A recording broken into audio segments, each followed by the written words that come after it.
What's up, folks? Welcome back to the video. My name is MFozzii and this is the first video of 2021, so happy new year to everyone. I hope you're all been keeping very well.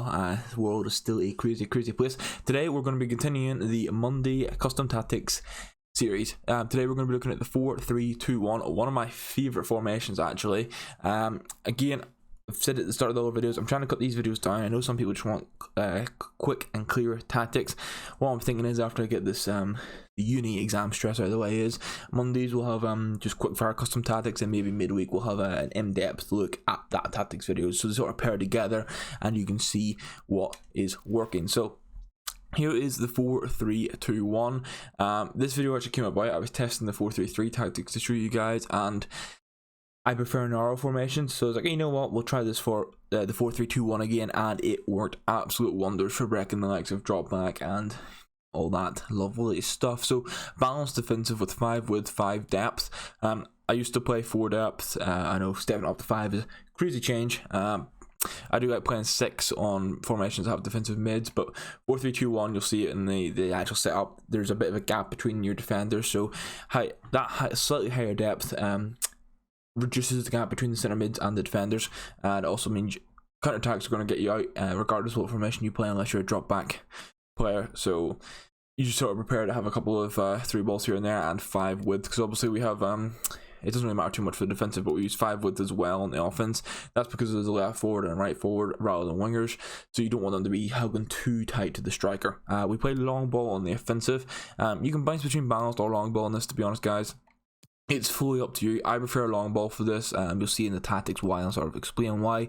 6 players in the box. A bounce between 4 and 5 a lot at the start of the year. I think 6 or 7, depending on your formation, is very good in the current meta of FIFA.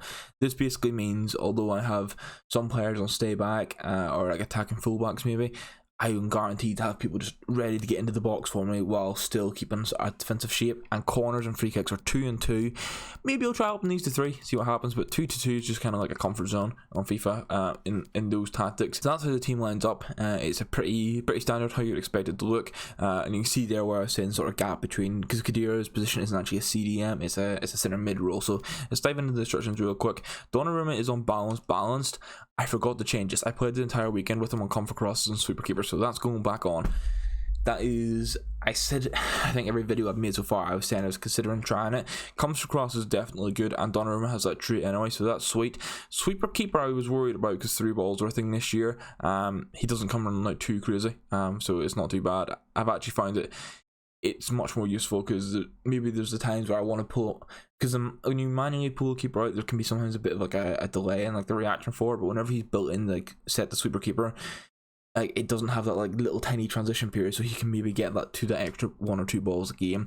Centre backs are balanced, or not balanced, but the default as always. We're running attacking fullbacks, or sorry, balanced fullbacks with mixed runs. You can run overlap on this if you really want. I think it would have uses for this formation, but as you can see, I'm gonna do again like a thing where I can draw on the screen here, but you can see like that sort of triangle between Insigne, Savage, and Zanetti. With mixed attack, it means that rather than Zanetti just like overlapping the outside of the pitch, he will also on mix sometimes make like a more inside run to support that little gap, and then maybe Insigne can push out wider or whatever. Khedira is stay back and cover centre.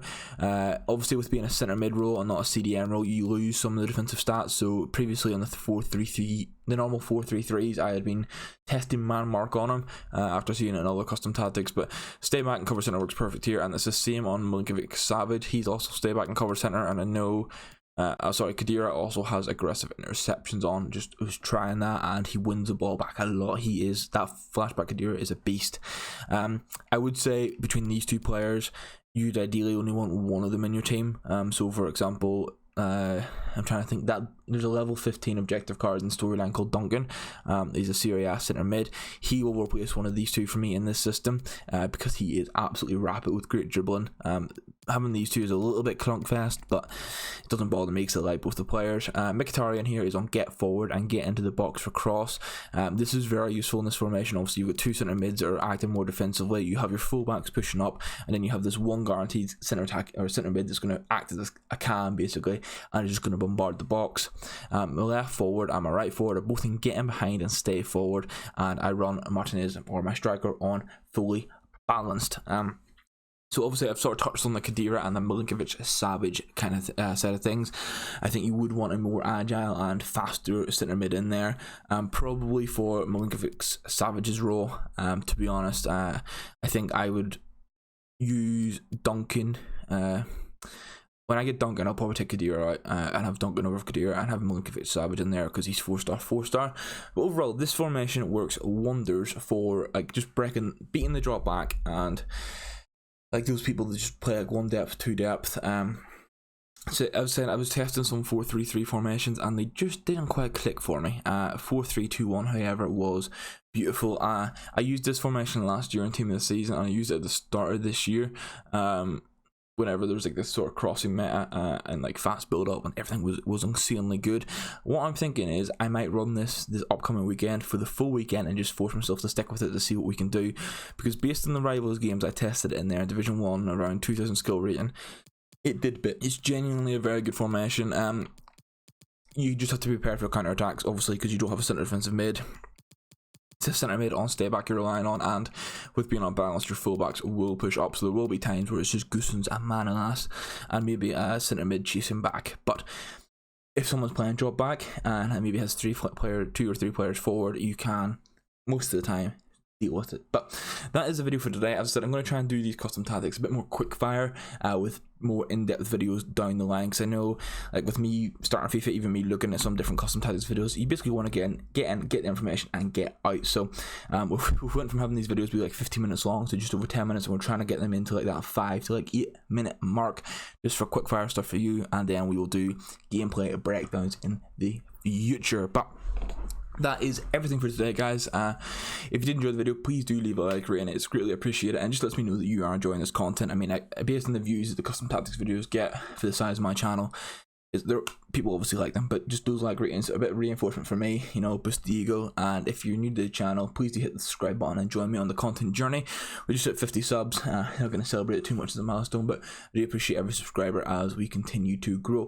But that's me for the day, guys. I now have to go and spend the day doing exam revision because I have a university exam in 2 days. So that's my plans today. Hope you guys have enjoyed the rest of your day, and we will see you in the next video. Have a good week, guys. Goodbye.